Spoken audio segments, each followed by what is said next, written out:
Hello friends, this is civil engineer Mukesh और मैं आपका तहे दिल से स्वागत करता हूं लर्निंग सिविल टेक्नोलॉजी में। आज का वीडियो बहुत ज़्यादा खास और स्पेशल होने वाला है क्योंकि आज का वीडियो चेकिंग ओरिएंटेड है। यानी कि अगर आप साइट पे चेक करने जाते हो स्लैब को पार्ट या कॉलम का पार्ट या बीम का पार्ट, उन सब चीज़ों से रिलेटेड है। थंबनेल देख के आपको समझ में आ गया होगा कि आज मैं बीम का पार्ट कवर करने वाला हूँ।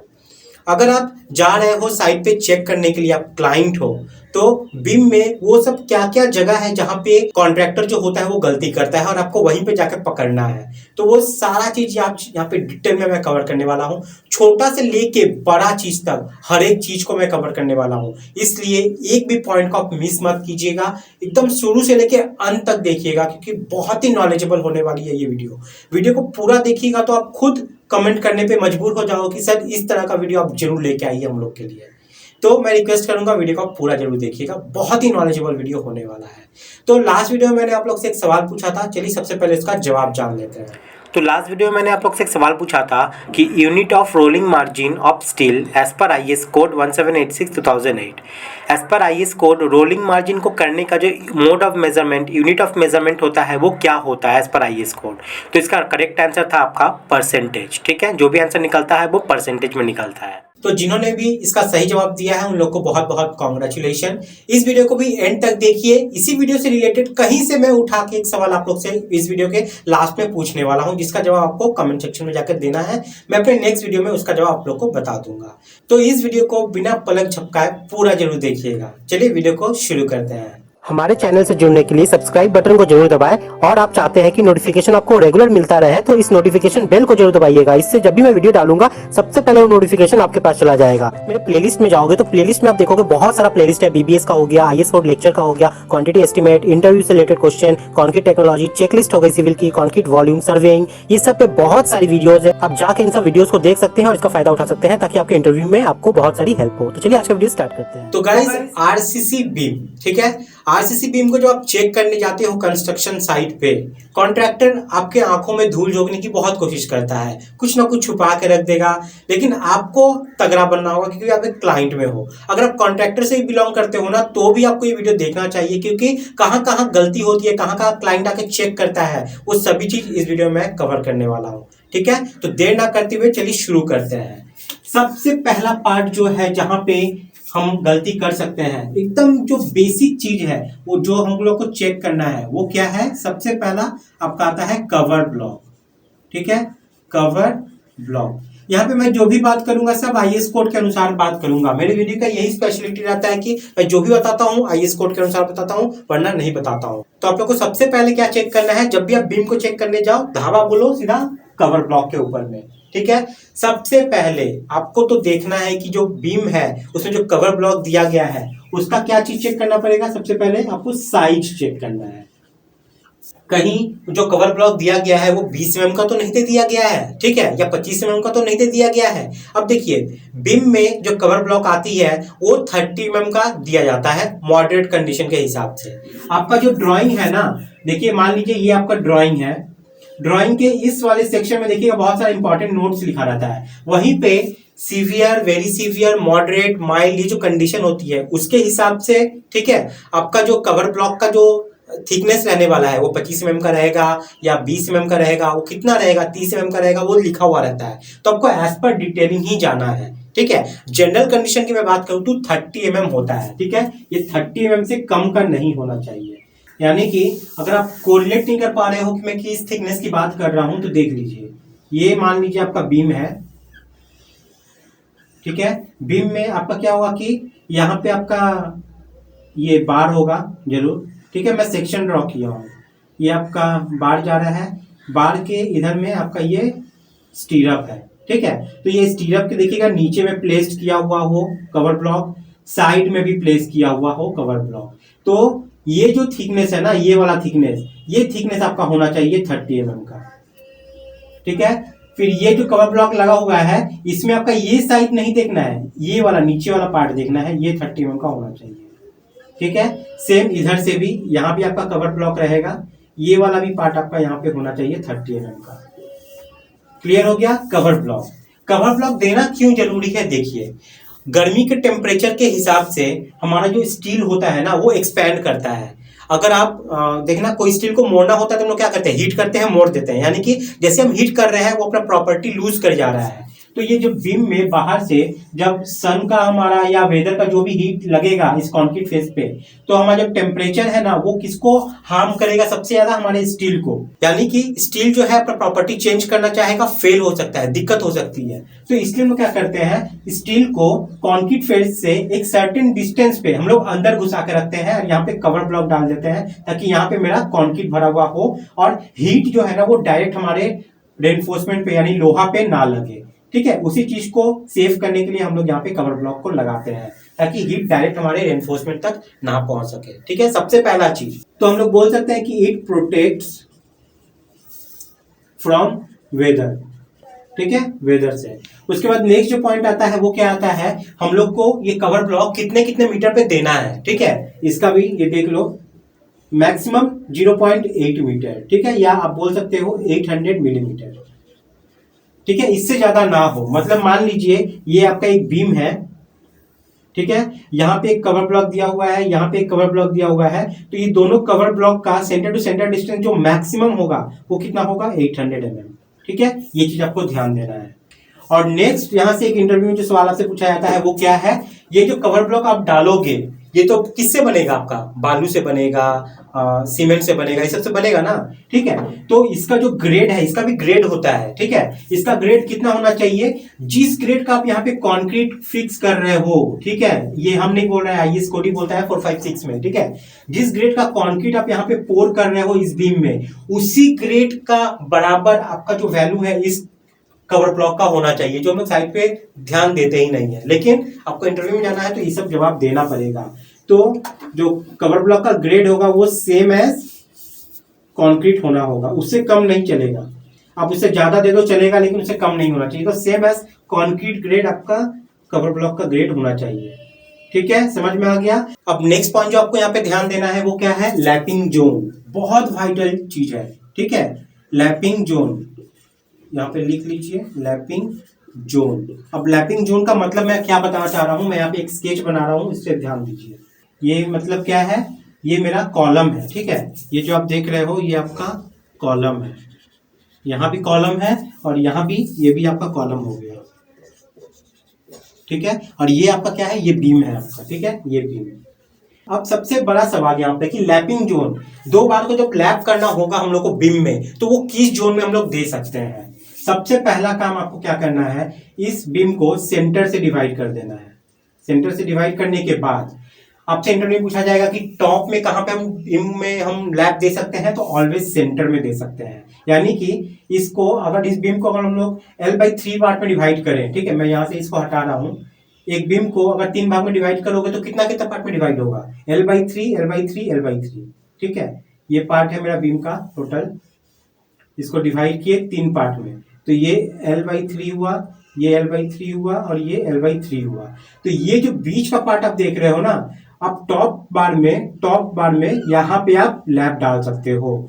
आप इस L/3 में नहीं आ सकते, इस L/3 पार्ट में नहीं आ सकते, आप बीच वाले L/3 पार्ट में टॉप बार में आप लैप दे सकते हो। ठीक है, अब बात आती है बॉटम वाले बार में। बॉटम बार में हम सेंटर में नहीं दे सकते, इसके लिए कंडीशन आता है यहाँ पे L/6 का, यहाँ भी L/6 का। इस L/6 के अंदर में ही आपको लैप रखना है, यहाँ भी L/6 के अंदर में ही लैप रखना है। इस L/6 पार्ट के इधर नहीं आना है, इस L/6 पार्ट के इधर नहीं आना है। एक एग्जांपल के तौर पे अगर हम लोग करके यहाँ पे देखें, मान लीजिए ये हमारा टोटल 6 मीटर का है, ये जो हमारा क्लियर स्पैन है ये हमारा कितना है, 6 मीटर का। तो L/3 करेंगे तो कितना होगा, 2 मीटर का, यानी कि ये 2 मीटर, ये 2 मीटर और ये 2 मीटर।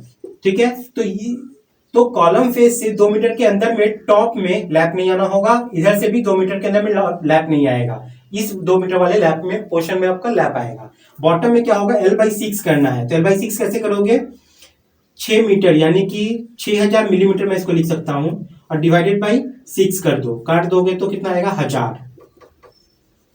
1000 मिलीमीटर यानी कि 1 मीटर।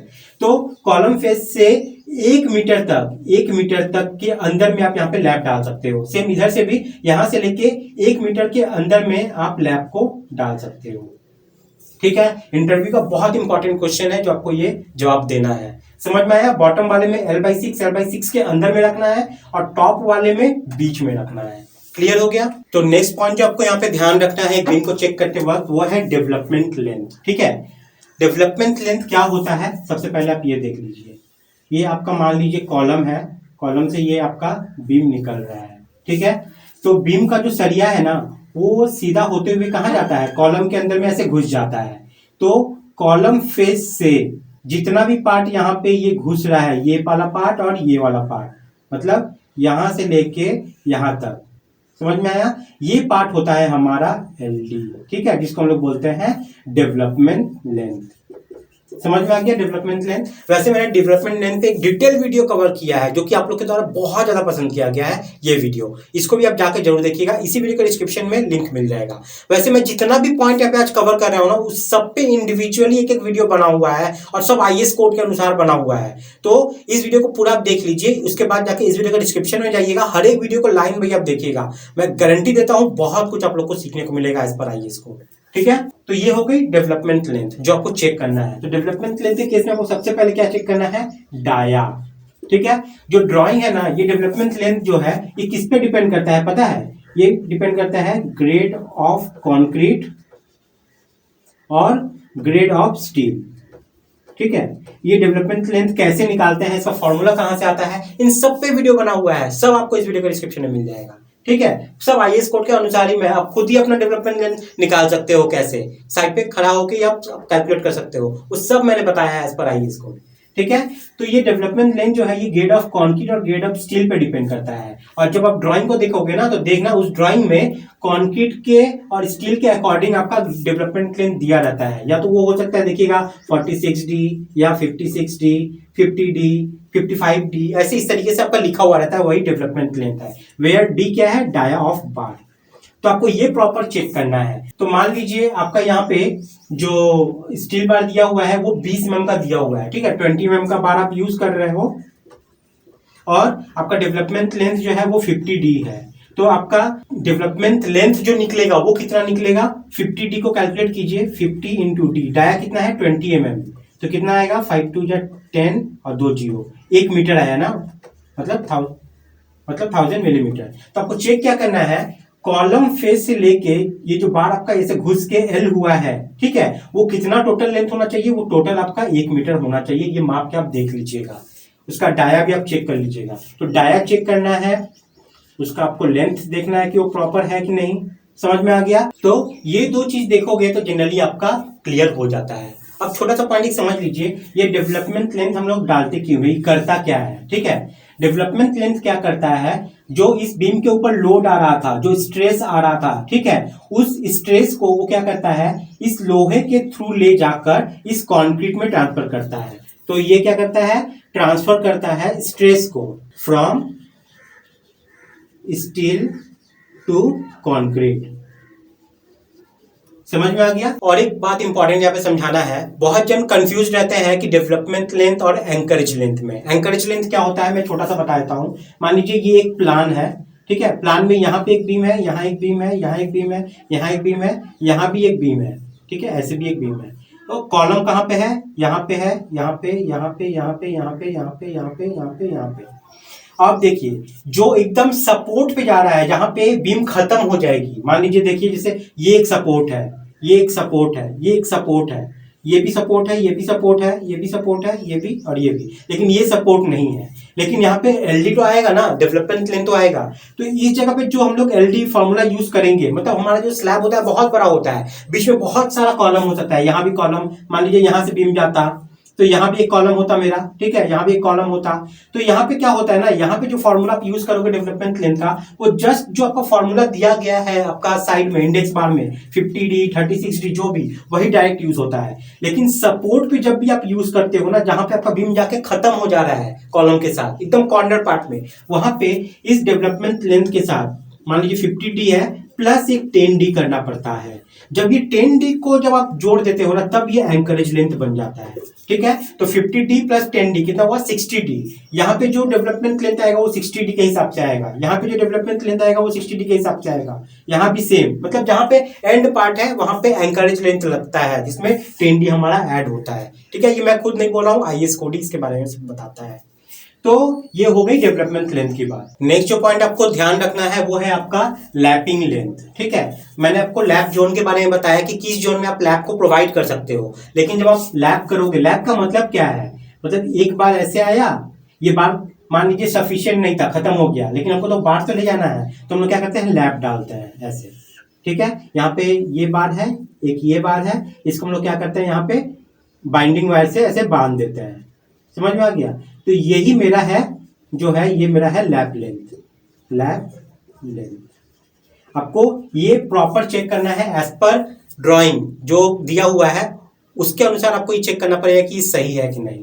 ठीक है, मान लीजिए अगर आपका 35D है लैप लेंथ, तो आपको चेक करना पड़ेगा कि डाया के अनुसार ये लैप लेंथ जो है ये सही प्रोवाइड किया गया है कि नहीं। ठीक है, अगर डाया मान लीजिए 20 था, ठीक है, तो 35D कितना होना चाहिए? 35 इंटू 20, 35 70 700 700 मिलीमीटर। आपको ये प्रॉपर चेक कर लेना पड़ेगा ये आपका 700 मिलीमीटर है कि नहीं।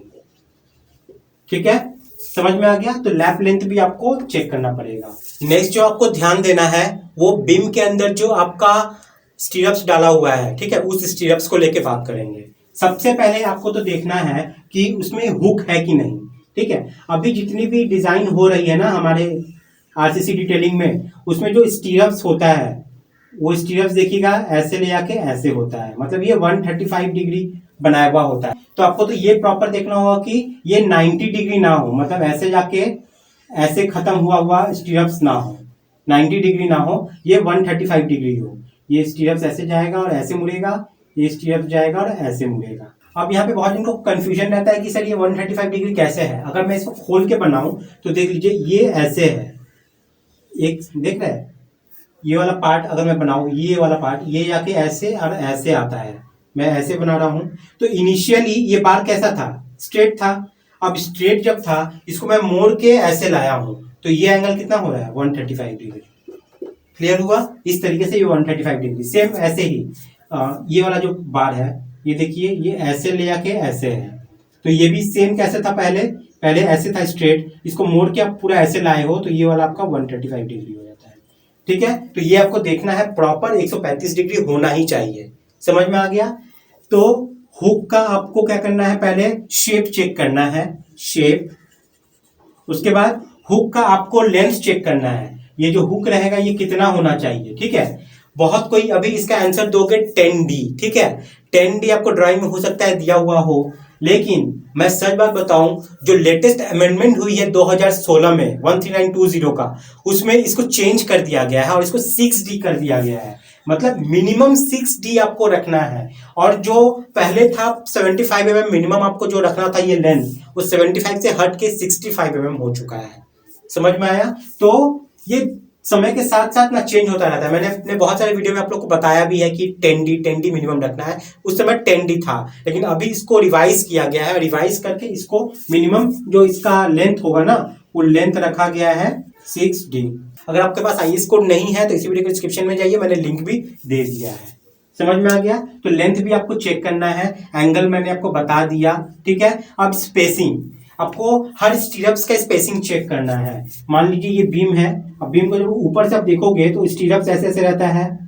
ठीक है, ये स्टीरअप्स रखा हुआ है, स्टीरअप्स का आपको स्पेसिंग देखना है प्रॉपर। अगर 150 mm है तो सारा 150 होना चाहिए। ठीक है, अगर 100 है तो सारा 100 होना चाहिए। ये हम लोग चेक कैसे करते हैं? मान लीजिए ये बीम है, क्योंकि हम लोग बैठ के पूरा बीम तो चेक नहीं करेंगे, हम लोग कैसे चेक करते हैं? मान लीजिए यहाँ पे स्पेसिंग जो है वो 100 सेंटर टू सेंटर है, तो हम लोग क्या करेंगे? एक स्टीरअप से 1 मीटर मापेंगे, यहां से लेके आप कहीं भी तक जाओ 1 मीटर माप लो। अब 1 मीटर में कितना रिंग मेरा होना चाहिए? फॉर्मूला क्या होता है? Span by spacing plus 1। तो स्पैन मेरा कितना है? 1 मीटर, यानी कि आपका 1000 मिलीमीटर, और स्पेसिंग कितना है? 100 प्लस 1 कर दो, ये कटा, मतलब 10 और 1 11, तो देख लो कि 1 मीटर में आपका जो रिंग टोटल है ना वो 11 है कि नहीं। जल्दी से 1 मीटर देख लो, 1 मीटर कहाँ से कहाँ जा रहा है, आप देख लो 11 स्टीरअप आपका है नहीं, बस आपका चेक हो गया। सिंपल सा तरीका है, ठीक है। तो नंबर ऑफ स्टीरअप्स भी आपको चेक करना पड़ेगा, उसका स्पेसिंग आपको चेक करना पड़ेगा। नेक्स्ट पॉइंट जो आपको ध्यान रखना है वो हुक का पोजीशन, मतलब स्टीरअप्स में जो हुक होता है 135 डिग्री पे, उसका पोजीशन भी आपको चेक करना है। पोजीशन पे चेक करने का मतलब क्या बोल रहा हूँ, जब आप बीम को ऊपर से देखोगे तो आपका क्या होता है, इस तरीके से आपका स्टीरअप्स प्रोवाइड किया हुआ रहता है, ठीक है। स्टीरअप्स प्रोवाइड किया हुआ है। अब देखना है जो आपका हुक रहता है 135 डिग्री का हुक, मैं किसको बोलना चाह रहा हूँ, देखिए ये रिंग बनता है, ये पार्ट जो हुक बन रहा है ना, ये पार्ट ये तो कहीं ना कहीं तो आएगा ना, या तो इधर आएगा या तो इधर आएगा, किधर आएगा, ठीक है। वो ऑलवेज देखिएगा ऑल्टरनेट करके हो, एक में हुक यहाँ आ रहा है तो एक में हुक यहाँ आना चाहिए, एक में फिर यहाँ पे आएगा, एक यहाँ पे आएगा, एक यहाँ पे आएगा, एक यहाँ पे आएगा। एक ही लाइन में डायरेक्ट हुक मत लगवा देना, अगर ऐसा है तो पूरा हुक को खुलवाइए, खुलवा के ठीक करवाइए, ऑल्टरनेट रहेगा। अब नेक्स्ट जो एक और बात आपको यहाँ पे ध्यान देनी है वो क्या है, ये 6 पॉइंट हुआ। 7th बार में आपको क्या रखना है, जो हुक का पोजीशन जो है ना उसमें आपको एक और पॉइंट चेक करना पड़ेगा, वो क्या है, ये आपका कौन सा था, ये आपका टॉप व्यू था, ठीक है। मतलब आप बीम को जब ऊपर से देख रहे थे, अब जब बीम को आप साइड से देखोगे, मान लीजिए जब आप साइड से देख रहे हो तो आपका ये आपका रेनफोर्समेंट गया, ठीक है, और ऐसे ऐसे स्टीरअप्स रहता है, ठीक है, ऐसे ऐसे स्टीरअप्स रहता है, समझ में आ रहा है ना। ये मैं सीधा देख रहा हूँ, ठीक है, और ये टॉप मतलब बीम को ऊपर से ऐसे देख रहा था। अब इस केस में आपको क्या करना है, ये जो हुक आ रहा था, ये हुक हमेशा ध्यान रखिएगा बीम में ऊपर में होना चाहिए, समझ में आ गया, मतलब ऊपर में ही रहेगा, ये चीज क्लियर होना चाहिए आपका, ठीक है। अगर आपका बीम कैंटिलीवर नहीं है तो ये चीज भी आप यहाँ पे गौर कीजिए, मतलब सिंपली सपोर्टेड हो गया, यूनिफॉर्मली डिस्ट्रीब्यूटेड हो गया, कुछ भी बीम है, आपको क्या करना है, हमेशा जो स्टीरअप्स का जो ये हुक रहेगा ये ऑलवेज ऊपर रहेगा। ये मैं एक लाइन में नहीं दिखा रहा हूँ, चीज को समझिए। अगर टॉप से देखोगे तो ये वाला पार्ट जो है ये एक इधर आना चाहिए, इधर आना चाहिए, इधर आना चाहिए, इधर आना चाहिए, लेकिन ये सारा जो रहेगा, ये सारा जो हुक रहेगा ये ऊपर में ही रहेगा जब आप साइड से देखोगे तो। ये क्लियर हो गया। लेकिन यही चीज अगर कैंटिलीवर होता, ये बीम अगर कैंटिलीवर होता तब ये ऊपर में नहीं आता, ये सारा हुक आपका नीचे चला जाता। समझ में आ गया ना। जब भी आपका कैंटिलीवर बीम होगा, जब भी आपका कैंटिलीवर बीम होगा तो जितना भी हुक का पोजीशन होगा ना वो नीचे जाएगा, ठीक है, ऊपर में कोई भी जॉइंट नहीं आना चाहिए, ये चीज आप ध्यान रखिएगा, ठीक है। तो 7 पॉइंट हमारा यहाँ पे कवर हो चुका है। तो नेक्स्ट जो पॉइंट आपको ध्यान देना है वो है grade of steel and dia of बार।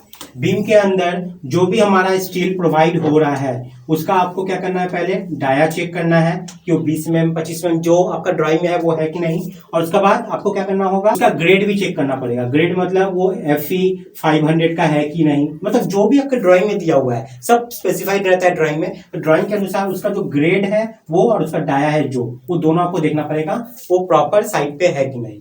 समझ में आ गया। उसके बाद नेक्स्ट है स्पेसर बार।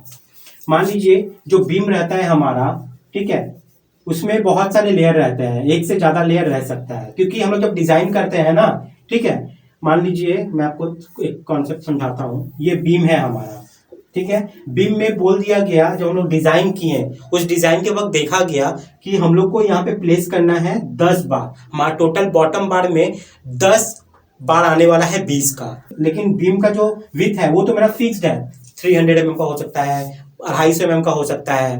अब उसमें 10 बार को हम लोग एक लाइन में प्लेस कैसे कर सकते हैं, पॉसिबल ही नहीं है, क्योंकि IS कोड में बहुत सारा प्रोविजन है कि एक बार से एक बार का मिनिमम आपको इतना डिस्टेंस 50 mm 70 mm 80 mm जो भी है वो आपका फिक्स प्रॉपर रखना पड़ेगा। तो उस क्राइटेरिया में क्या होता है कि ये तो फेल कर जाएगा। तब क्या किया गया कि उसको लेवल बाय लेवल डिवाइड कर दिया गया है। मान लीजिए 1 2 3 4 बार ऐसे आया। अब हमें टोटल कितना डालना है, 10 डालना है, मतलब मान लीजिए 8 ही डालना है, तो 4 तो और हमें डालना है ना, तो वो तो इस लाइन में आ नहीं पाएगा, तो उसको क्या करेंगे हम लोग, अब नेक्स्ट लेवल पे जाके हम लोग ऊपर डालेंगे, ठीक है। ये सेम कंडीशन ऊपर वाले के लिए भी होता है। ऊपर में भी जब डालेंगे तो 2 लेयर रहता है, एक्स्ट्रा टॉप हम लोग डालते हैं ना, तो ये जो 2 लेयर हम लोग डाल दिए, ये बीच में खड़ा कैसे रहेगा, खड़ा तो नहीं रख पाएगा ना। हम लोग पहला लेयर ये वाला तो बांध दिए, ये किस पे रेस्ट कर गया हमारा, नीचे कवर बार पे, चलो रेस्ट कर गया, चलो ठीक चलता है। लेकिन ये किस पे रेस्ट करेगा, इसको तो रेस्ट करवाना पड़ेगा ना, तो बीच में हम लोग क्या करते हैं, एक बार डालते हैं, और इसी बार को हम लोग क्या बोलते हैं, यहाँ पे स्पेसर बार बोलते हैं, ठीक है। तो ये एक बार को दूसरे बार से डिवाइड करता है, समझ में आ गया। स्पेसर बार, ये स्पेसर बार है। इसका आपका मिनिमम डाया जो रहेगा वो 25 mm का रहेगा। 25 mm ही क्यों रखते हैं, हम लोग जब कंक्रीट करते हैं तो जनरली जो हमारा एग्रीगेट का जो साइज रहता है वो कितना रहता है, 20 mm रहता है, ठीक है। इसलिए हम लोग को ये ध्यान रखना है कि जब हम लोग कंक्रीटिंग करेंगे तो जो पत्थर रहेगा ना, क्या है कि इसके बीच में ऐसे पास हो सके। समझ में आ गया। अभी स्पेसर बार तो हर जगह नहीं है, ये मैं सेक्शन आपको दिखाया। अगर मैं टॉप व्यू दिखाऊं तो हो सकता है एक स्पेसर बार यहाँ डाले हैं, एक स्पेसर बार यहाँ डाले हैं, बीच में तो पूरा खाली है ना। समझ में आ गया। तो वहां पे कंक्रीट इजीली फ्लो हो सके, वो जो पत्थर है मेरा वो जा सके। अगर पत्थर ही नहीं जाएगा तो ये जोन जो है ये वीक हो सकता है और फेलियर हो सकता है उस जोन से। इसलिए हम लोग को मिनिमम 25 mm रखना चाहिए। अगर ये 25 mm हो जाएगा तो 20 mm का पत्थर तो इसके अंदर आराम से जा सकता है। समझ में आ गया। इसलिए मिनिमम 25 mm का हम लोग को स्पेसर बार रखना ही रखना है। नेक्स्ट क्वेश्चन यहाँ से पूछा जाता है कि एक स्पेसर बार से दूसरे स्पेसर बार का जो डिस्टेंस होता है वो कितना होना चाहिए मैक्सिमम। समझ में आ गया। मैक्सिमम एज पर IS को ये होता है आपका 1 मीटर। मतलब एक स्पेसर बार से एक स्पेसर बार का जो डिस्टेंस होगा वो आपका 1 मीटर होगा। समझ में आ गया। ये मैक्सिमम होना चाहिए, इससे ज्यादा आप नहीं रख सकते। उसके बाद नेक्स्ट है प्रॉपर एनफोर्समेंट बाइंडिंग। आपको चेक करना है कि जितना भी आपका लोहा वगैरह जो भी है वो जो भी बंधा है वो प्रॉपर बाइंडिंग वजह से अच्छी तरीके से बना हुआ हो, कोई खुला हुआ ना हो, ये आपको चेक कर लेना है। उसके बाद नेक्स्ट जो पॉइंट आपको ध्यान देना है वो है स्लीव लोकेशन एंड डाया। ठीक है, क्या चीज ये बताना चाह रहा है, हम लोग देखते हैं घर के अंदर में फायर फाइटिंग का पाइप वाइप जाता है या आपका AC का जो कॉपर वायर होता है वो जाता है, ये सब जा ही सकता है ना। तो उसके लिए क्या होता है, अगर हम लोग बीम के नीचे से ले जाएंगे तो हम लोग को फॉल सीलिंग में हाइट कम मिलेगी। इसलिए हम लोग क्या करते हैं, बीम के अंदर में स्लीव डालते हैं और डिजाइन भी उसी के अकॉर्डिंग इस फैक्टर ऑफ सेफ्टी को लेके ही किया जाता है। तो आप लोग स्लीव डाल सकते हो, आपको स्ट्रक्चरल कंसल्टेंट ही बोल देगा, जो भी MEP का आपका स्ट्रक्चरल कंसल्टेंट होगा। तो मान लीजिए ये बीम है आपका, ठीक है, ये बीम में एक स्लीव आप यहाँ पे छोड़ दिए। अब ये स्लीव का डाया आपको प्रॉपर ध्यान में रखना है। मान लीजिए यहाँ से फायर फाइटिंग का पाइप एक जा रहा है 65 mm का। अब अगर आप पाइप भी छोड़ोगे 65 ही mm का तो दिक्कत हो जाएगी। समझ में आया। आपको ये होल थोड़ा सा ज्यादा बड़ा छोड़ना होगा। मान लीजिए 80 mm का आप छोड़ दोगे तो पाइप जो है आराम से चला जाएगा। ठीक है, तो आपको क्या करना है, डाया तो इसका चेक करना ही है, साथ में इसका ओरिएंटेशन भी आपको देखना है। ओरिएंटेशन का मतलब समझ लीजिए, मैं एक प्लान आपको दिखा रहा हूं, ठीक है, ये भूल जाइए अब इसको। आप एक प्लान देखिए, ये प्लान में यहां पे एक मेरा बीम है, यहां पे एक बीम है, यहां पे एक बीम है, यहां से एक फायर का पाइप जाने वाला है या AC का कुछ भी एक जाने वाला है। समझ में आ गया। जब जाने वाला है तो यहां पे आप क्या किए, स्लीव को यहां पे प्रोवाइड किए, इस वाले में एकदम स्ट्रेट आप यहाँ पे प्रोवाइड किए, लेकिन इस वाले में आपका थोड़ा इधर हो गया। तो दिक्कत क्या होगी, जब आप फायर का पाइप ऊपर से आप ऐसे ले जाओगे ना तो यहाँ से तो सीधा चला जाएगा, लेकिन यहाँ तो स्लिप नहीं होने की वजह से इस फायर के पाइप को ऐसे यहाँ पे बेंड करके इधर से ले आके फिर ऐसे ले आके ऐसे घुमाना पड़ेगा। इसमें अनइवन कॉस्ट आपका खर्चा आ रहा है। बिना मतलब का आपका देखिए यहाँ पे 4 बेंड लग रहा है। एक यहाँ से जब ऐसे घूमेगा तो यहाँ एक बेंड, यहाँ एक बेंड, यहाँ एक बेंड, यहाँ एक बेंड, बिना मतलब का बेंड आपका लग रहा है। अगर यही स्लीप अगर आप यहाँ नहीं देखे, यहाँ पे सीधा डालते तो ये पाइप क्या होता कि सीधा चला जाता, कोई बेंड नहीं, कुछ नहीं, पानी का फ्लो भी एकदम सीधा, कोई प्रेशर में ड्रॉप नहीं। हालांकि मेरा फायर का पाइप जो होता है वो तो हम लोग पंप से प्रेशर करके भेजते हैं तो प्रेशर का उतना ज्यादा दिक्कत नहीं होता है, फिर भी कहीं ना कहीं तक फॉल होगा, माइनर लॉस होता है। प्लम्बिंग के केस में ही मान लीजिए, प्लम्बिंग के केस में प्रॉब्लम होगा। प्लम्बिंग में तो आप ऐसे बेंड बार बार जहां तहां नहीं डाल सकते ना, दिक्कत होती है, उसमें आपको सीधा ले आना पड़ता है। इसलिए ये ओरिएंटेशन भी आपको चेक करना है कि एकदम आपका लाइन डोरी में है कि नहीं, ठीक है। और इसको अच्छा से फिक्स करना पड़ता है इस लीफ को। ये नहीं कि हम लोग कॉन्क्रीटिंग करवाते वक्त वाइब्रेटर से वाइब्रेट किए और वो इधर उधर हो गया तो क्या फायदा, बाद में आपको कोर कटिंग करवाना पड़ेगा तो फायदा नहीं होगा। इसलिए आपको उसका ओरिएंटेशन, डाया, लोकेशन सब चीज प्रॉपर चेक करना है। समझ में आ गया।